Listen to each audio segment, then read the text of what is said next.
कभी दिखाई नहीं दिया और पूरे भारत में शायद ये पहली सरकार होगी उत्तराखंड सरकार।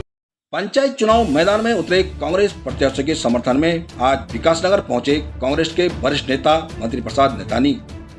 उत्तराखंड में त्रिस्तरीय पंचायत चुनाव में भाजपा को नकारने का काम करेगी इस बार प्रदेश की जनता। आपको बता दें कि उत्तराखंड में त्रिस्तरीय पंचायत चुनाव में प्रत्याशी को जिताने के लिए भारतीय जनता पार्टी व कांग्रेस के बड़े बड़े नेता भी अब चुनाव मैदान में कूद गए हैं। जहां चुनाव मैदान में उतरे प्रत्याशी पूरे दमखम के साथ प्रचार प्रसार में जुटे हैं, वहीं विकासनगर में भी कांग्रेस के पूर्व कैबिनेट मंत्री, कांग्रेस के वरिष्ठ नेता मंत्री प्रसाद नैथानी ने भी आज विकासनगर पहुंचकर विकासनगर में चुनाव मैदान में उतरे कांग्रेस प्रत्याशी के समर्थन में कांग्रेस के कार्यकर्ताओं को एकजुट होकर कार्य करने को कहा। कांग्रेस के वरिष्ठ नेता श्री मंत्री प्रसाद नैथानी ने पत्रकारों को संबोधित करते हुए बताया कि विकासनगर, सहसपुर, चकराता की जिला पंचायत, क्षेत्र पंचायत प्रधान पद की सीटों पर कांग्रेस इस बार बहुमत से जीतेगी। श्री नैथानी ने भाजपा पर आरोप लगाते हुए कहा कि उत्तराखंड की धामी सरकार उत्तराखंड में पंचायती राज एक्ट का खुलेआम उल्लंघन कर रही है। उन्होंने कहा कि आयोग के निर्णय, विभाग की कार्यप्रणाली से प्रदेश भर में जो संदेश जा रहा है वह सरकार की मंशा के अनुरूप काम कर रहा है। उन्होंने कहा कि आयोग पूर्व में लिए गए अपने ही निर्णयों को लागू नहीं कर पा रहा है। इस मौके पर कांग्रेस के वरिष्ठ नेता संजय जैन, विकास शर्मा सहित कांग्रेस के कई वरिष्ठ कार्यकर्ता मौजूद रहे। उत्तराखंड प्रहरी न्यूज चैनल संपादक विनोद रोथाण की ये रिपोर्ट। जी, ये बताएं कि उत्तराखंड में त्रिस्तरीय पंचायत चुनाव चल रहे हैं। आपके जो कैंडिडेट हैं, जो जनपद जो लोग हैं, वो चुनाव लड़ रहे हैं। क्या कांग्रेस इन त्रिस्तरीय पंचायत चुनाव में फतह हासिल कर पाएगी? देखिए, कांग्रेस ने त्रिस्तरीय पंचायत चुनाव को बड़ी मजबूती से लड़ने का संकल्प लिया है। पूरे प्रदेश में हरिद्वार को छोड़ करके बाकी 12 जनपदों में हमारे कांग्रेस के प्रत्याशी खड़े हुए थे और निश्चित तौर से जो माहौल दिख रहा है उससे जिला पंचायत से लेकर के, क्षेत्र पंचायत से लेकर के और ग्राम पंचायत तक जनता भारतीय जनता पार्टी के लोगों को नकारने का काम कर रही है। शुरुआत हो चुकी है जो हम माहौल देख रहे हैं। तो निश्चित तौर से इस समय जो त्रिस्तरीय पंचायत चुनाव है और जो भारतीय जनता पार्टी धामी सरकार ने जो कुकृत्य इस पंचायत चुनाव में किए हैं, चाहे वो न्यायालय का मामला हो, चाहे वो रिजर्वेशन का मामला हो, और चाहे वो आजकल देखिए कि ज़बरदस्ती नॉमिनेशन कैंसिल करा के और अपने प्रत्याशियों को निर्विरोध घोषित कराने का या ज़बरदस्ती किसी प्रत्याशी को दबाव बना करके बैठाने का, तो इस तरीके की जो प्रक्रिया इन्होंने अपनाई है, इससे जनता बड़ी उद्वेलित है और इसका परिणाम निश्चित तौर से जो 2 चरणों में हमारे राज्य में चुनाव होने जा रहा है उसमें इसका परिणाम निकलेगा और इनको सबक जरूर मिलेगा। क्या क्या मुद्दे चल रहे हैं इसमें? क्या क्या मुद्दे रख रही है कांग्रेस के जो प्रत्याशी हैं? देखिए, हमारे जो प्रत्याशी हैं वो तो मुख्य रूप से कांग्रेस का मुद्दा विकास का है। आज पूरे प्रदेश में आप देख लीजिए कि इनके विधायक जीत करके आए हैं, इनके सांसद जीत करके आए हैं, इनकी सरकार चल रही है, लेकिन इन 7-8 वर्षों में एक इंटरमीडिएट कॉलेज नहीं खुला है, एक हाई स्कूल नहीं खुला है, एक ITI नहीं खुली है, एक पॉलिटेक्निक नहीं खुला है, एक मेडिकल कॉलेज नहीं खुला है, एक इंजीनियरिंग कॉलेज नहीं खुला है। तो इस तरीके से शिक्षा के सवाल पर तो इन्होंने बट्टा लगा, स्कूलों को बंद करने का सिलसिला इनका जारी है।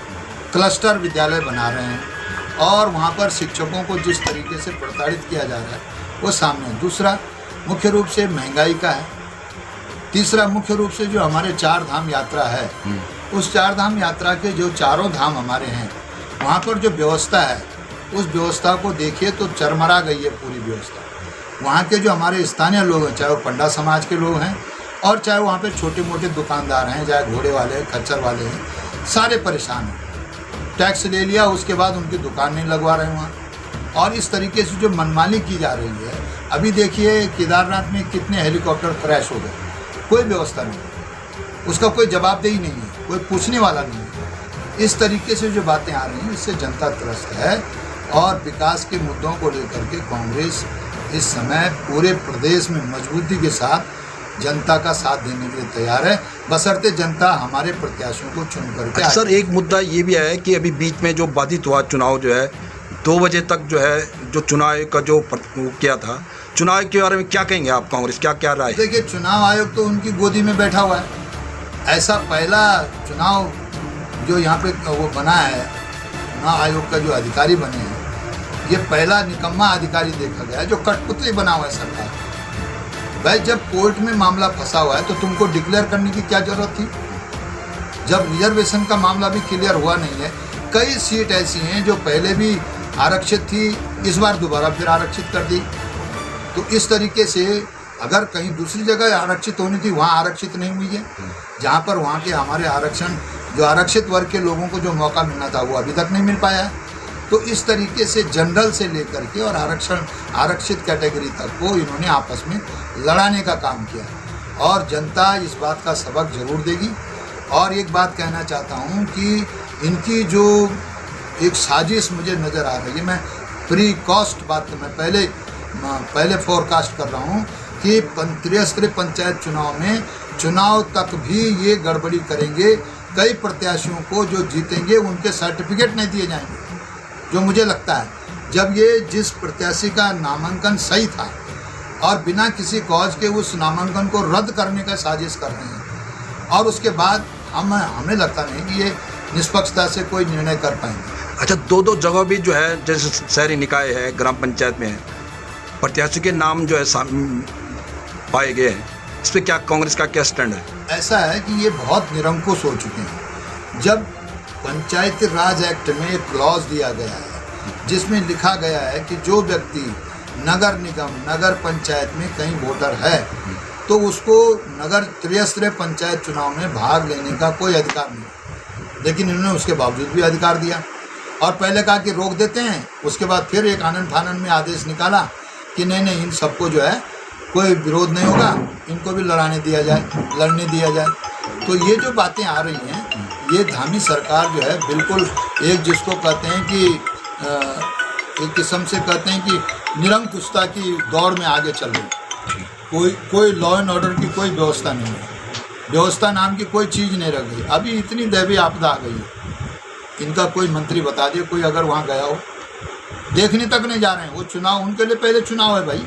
अरे अभी दैवीय आपदा आई है, कम से कम अभी मेरे देवप्रयाग में जो है वहाँ पर दिन दहाड़े खुली धूप में बहुत बड़ा पहाड़ टूट गया। मैं खुद उस स्पॉट पे गया था, लेकिन अभी तक सरकार ने उन लोगों को रिहेबिलिट करने की या वहाँ पर क्या व्यवस्था होनी चाहिए उसका कोई प्रावधान नहीं। ऐसे ही यमुना घाटी में हुआ है, ऐसे ही गंगा घाटी में हुआ है, ऐसे ही हमारे बद्री केदार घाटी में हुआ है। तो जहाँ भी अभी भी इतनी बड़ी बाढ़ आ गई है, भूस्खलन हो गया, इनकी तरफ से चुनाव पहले है भैया, इनको जनता से कोई लेना देना नहीं है, इनको तो काबिज होने की बात पड़ी हुई है। तो ये जो चुनाव है, इस चुनाव में जो इनका तंत्र है वो निश्चित तौर से निरंकुशता की तरफ है। और मुझे पूरा मैं फोरकास्ट कर रहा हूँ, फिर कहने जा रहा हूँ कि जो त्रिस्तरीय पंचायत चुनाव के जब परिणाम घोषित होंगे, कई जगहों पर ये जिला पंचायतों में धांधलबाजी करवाएंगे, कई जगहों पर क्षेत्र पंचायतों के रिजल्ट में धांधलबाजी कराएंगे और कई जगह पर प्रधानों के रिजल्ट में धांधलबाजी करेंगे। ठीक, थैंक यू।